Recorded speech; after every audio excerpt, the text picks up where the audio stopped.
Cinema heroine ಮಾಡ್ತೀನಿ ಅಂತ ಹೇಳಿ ನಂಬಿಸಿ ವಂಚನೆ ಮಾಡಿದಂತಹ ಪ್ರಕರಣ ಬೆಂಗಳೂರಿನಲ್ಲಿ ಬೆಳಕಿಗೆ ಬಂದಿದೆ. ಕೇವಲ ಅದೊಂದೇ ಅಲ್ಲ, ಪ್ರೀತಿಯ ನಾಟಕ ಆಡಿದಾನೆ, ಸುತ್ತಾಡಿಸಿದಾನೆ, ಲೈಂಗಿಕವಾಗಿ ಬಳಕೆ ಮಾಡಿಕೊಂಡಿದ್ದಾನೆ ಅಂತಕ್ಕಂಥ ಆರೋಪ ಕೂಡ ಕೇಳಿ ಬಂದಿದೆ.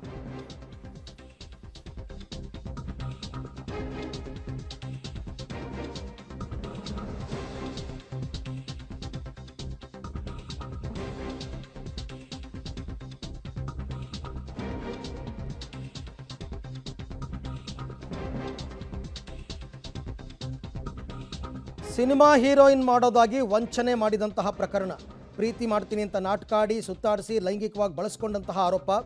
ಮದುವೆ ಆಗುವಂಥ ಹುಡುಗಿ ಕೇಳಿದಾಗ ಅಸಲಿ ಮುಖ ಈತನದ್ದು ಅನಾವರಣ ಆಗಿದೆ. ಈಗಾಗಲೇ ಅವನಿಗೆ ಮದುವೆ ಕೂಡ ಆಗಿದೆ. ಹಾಗಿದ್ರೂ ಮತ್ತಿಬ್ಬರು ಯುವತಿಯರಿಗೆ ವಂಚನೆಯನ್ನು ಮಾಡಿದ್ದಾನೆ. ವಿಷಯ ಗೊತ್ತಾಗಿ ಮನೆ ಬಳಿ ಹೋದಾಗ ಹಲ್ಲೆ ಮಾಡಿದಾನಂತೆ.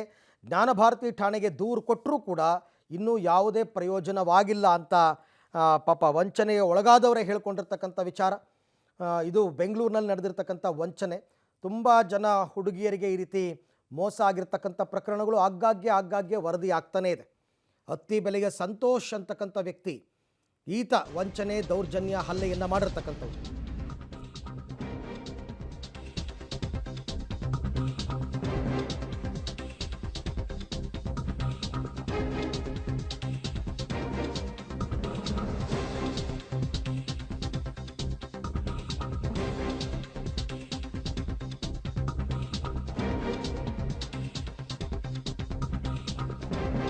ಅತ್ತಿಬೆಲೆಯ ಸಂತೋಷ್ ಎಂಬಾತ ಈ ರೀತಿ ವಂಚನೆ ದೌರ್ಜನ್ಯ ಹಲ್ಲೆ ಮಾಡಿದ್ದಾನೆ.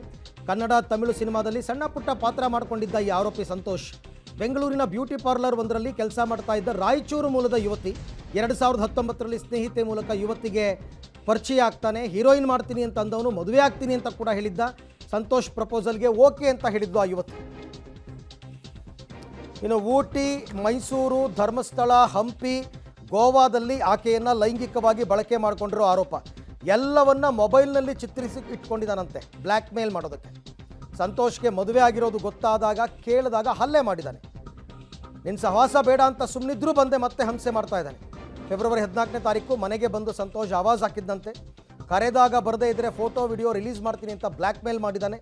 ಹಾಗಾಗಿ ಜ್ಞಾನಭಾರತಿ ಠಾಣೆಯಲ್ಲಿ 2 ಬಾರಿ ದೂರು ಕೊಟ್ಟರು, ಯಾವುದೇ ಪ್ರಯೋಜನವಾಗಿಲ್ಲ, ಯಾವುದೇ ಕ್ರಮ ತಗೊಂಡಿಲ್ಲ ಅಂತ ಆರೋಪ. ಈ ಬಗ್ಗೆ ಮತ್ತಷ್ಟು ಮಾಹಿತಿ ನನ್ನ ಕೊಲೀಗ ಮುರಳಿ ಅವರಿಂದ ಪಡ್ಕೊಳ್ಳೋಣ. ಮುರಳಿ, ಈಗ ಆಕೆ ಸಂತ್ರಸ್ತ ಹೇಳ್ತಕ್ಕಂಥದ್ದು ಏನು? ಯಾಕೆ ಪೊಲೀಸರು 2 ಬಾರಿ ಕಂಪ್ಲೇಂಟ್ ಕೊಟ್ಟರು ದೂರು ದಾಖಲು ಮಾಡಿಕೊಂಡಿಲ್ಲ?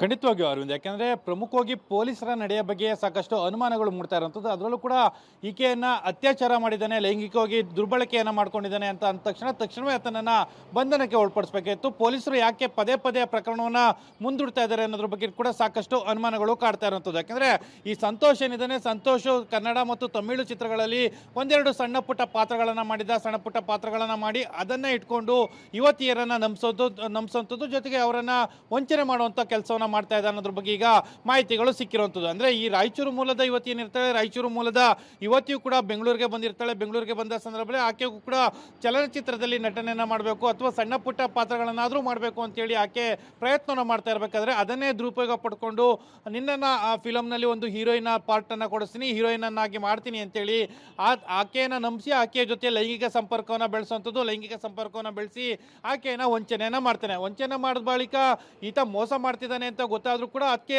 ಆತನಿಂದ ದೂರ ಇರುವಂಥ ಪ್ರಯತ್ನ ಮಾಡ್ತಾಳೆ. ಪ್ರಯತ್ನ ಮಾಡಿದ್ರು ಕೂಡ ಆ ಸಂತೋಷ ಏನಿದ್ದ ಆತ ಪದೇ ಮನೆಯ ಬಳಿ ಬರುವಂಥದ್ದು.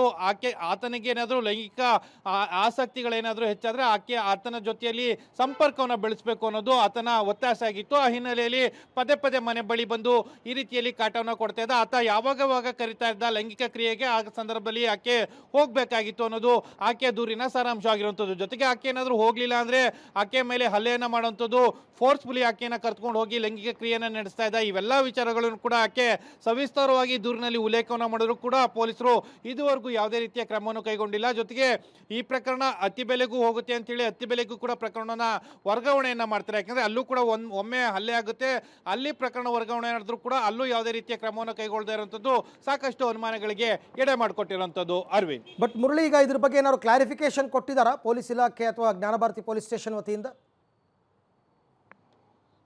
ಪೊಲೀಸರೇ ಹೇಳ್ತಾ ಇರೋಂಥದ್ದು ಇದುವರೆಗೂ ಕೂಡ ಪ್ರಕರಣವನ್ನು ದಾಖಲು ಮಾಡ್ಕೊಂಡಿದ್ದೀವಿ, ಇಬ್ಬರು ಕೂಡ ಸಮ್ಮತಿಯ ಸೆಕ್ಸ್ ಅನ್ನ ಆಗಿರೋಂಥದ್ದು. ಅದಾದ ನಂತರ ಆಕೆ ಏನು ಲೈಂಗಿಕ ದೌರ್ಜನ್ಯ ಅತ್ಯಾಚಾರ ಪ್ರಕರಣನ ಆಕೆ ಕೊಡ್ತಾ ಇರೋಂಥದ್ದು. ಆದರೆ ಇದು ಯಾವ ಹಂತದಲ್ಲಿದೆ, ಅಥವಾ ಟೆಕ್ನಿಕಲ್ ರೇಪ್ ಅಂತ ಏನಾದರೂ ಆಗಿದೆಯಾ, ಅಥವಾ ಈಕೆ ಏನಾದರೂ ಹಣಕ್ಕಾಗಿ ಬೇಡಿಕೆಯನ್ನು ಇಟ್ಟಿದ್ದಾಳೆ, ಇವೆಲ್ಲ ವಿಚಾರನ ಬಗ್ಗೆ ಕೂಡ ನಾವು ತನಿಖೆಯನ್ನು ಮಾಡಬೇಕು. ಜೊತೆಗೆ ಅವರಿಬ್ಬರಿಗೂ ಕೂಡ ನೋಟಿಸನ್ನು ಕೊಟ್ಟು ವಿಚಾರಣೆಯನ್ನು ಮಾಡಬೇಕು ಅಂತೇಳಿ ಪೊಲೀಸರು ಹೇಳ್ತಾ ಇರೋಂಥದ್ದು. ಆದರೆ ಅದು ಆ ರೀತಿಯಾಗಿದ್ರೆ ಟೆಕ್ನಿಕಲ್ ರೇಪ್ ಆಗಿದ್ರು ಕೂಡ ಆತನನ್ನ ಇದುವರೆಗೂ ಕರೆಸಿ ವಿಚಾರಣೆಯನ್ನು ಕೂಡ ಮಾಡದೇ ಇರೋಂಥದ್ದು ಅನುಮಾನವನ್ನ ಉಂಟು ಮಾಡುತ್ತೆ. ಯಾಕೆಂದ್ರೆ ಒಂದು ಮಹಿಳೆ ಪೊಲೀಸ್ ಠಾಣೆಗೆ ಹೋಗಿ ನನ್ನ ಮೇಲೆ ಲೈಂಗಿಕ ದೌರ್ಜನ್ಯ ಆಗಿದೆ, ನನ್ನ ಮೇಲೆ ಅತ್ಯಾಚಾರ ಆಗಿದೆ ಅಂತೇಳಿ ಒಂದು ದೂರನ್ನು ಕೊಟ್ಟ ತಕ್ಷಣ ಆತನನ್ನ ಯಾರೋ ಆರೋಪಿ ಸ್ಥಾನದಲ್ಲಿ ಇರ್ತಾನೆ, ಆತನನ್ನ ಕರೆಸಿ ಆತನನ್ನ ವಿಚಾರಣೆ ಮಾಡಬೇಕಾಯಿತು. ಆ ವಿಚಾರಣೆಯನ್ನು ಕೂಡ ಮಾಡದೇ ಇರುವಂಥದ್ದು ಬೇರೆ ಬೇರೆ ರೀತಿಯ ಪ್ರಶ್ನೆಗಳನ್ನ ಹೇಳುವಂಥದ್ದು. Arvind, okay, thank you Murali, ತಮ್ಮೆಲ್ಲ ಮಾಹಿತಿಗೆ ಧನ್ಯವಾದ. ಪೊಲೀಸರು ಈ ಪ್ರಕರಣದಲ್ಲಿ ಬಯಾಸ್ಡ್ ಆಗಿ ನಡ್ಕೊಂಡಿದ್ದಾರೆ, ನೋ ಡೌಟ್. 2 ಬಾರಿ ಕಂಪ್ಲೇಂಟ್ ಕೊಟ್ಟರು ಕೂಡ ಇರ್ಬೋದು, ಸಮ್ಮತಿ ಸೆಕ್ಸ್ ಅಂತಲೇ ಇವ್ರು ಅನ್ಕೋಬೋದು, ಬಟ್ ವಿಚಾರಣೆಯನ್ನಾದರೂ ಮಾಡಬೇಕಲ್ಲ. ಹಲ್ಲೆ ಆಗಿದೆ, ಆ ಹಲ್ಲೆ ವಿಚಾರ ಆದರೂ ಕೂಡ ಮಾಡಬೇಕಾಗಿತ್ತು. ಏನೂ ಮಾಡಿಲ್ಲ ಅಂತಂದರೆ ಅವ್ರು ಯಾರು ಇನ್ಫ್ಲುಯೆನ್ಸ್ಗೆ ಒಳಗಾಗಿದ್ದಾರೆ ಅಂತಕ್ಕಂಥದ್ದು ಗೊತ್ತಿಲ್ಲ. ಮೊದಲು ಇಂಥವ್ರನ್ನೆಲ್ಲ ಮಟ್ಟ ಹಾಕಬೇಕು, ಬಟ್ ಪೊಲೀಸರು ಯಾಕೆ ಹೀಗೆ ಮಾಡ್ತಾ ಇದ್ದಾರಪ್ಪ ಗೊತ್ತಿಲ್ಲ. ನೋಡೋಣ, ಇದಕ್ಕೆ ಸಂಬಂಧಪಟ್ಟ ಅಧಿಕಾರಿಗಳೇನಾದರೂ ಮಾಹಿತಿ ಕೊಡಬಹುದಾ ಅಂತ.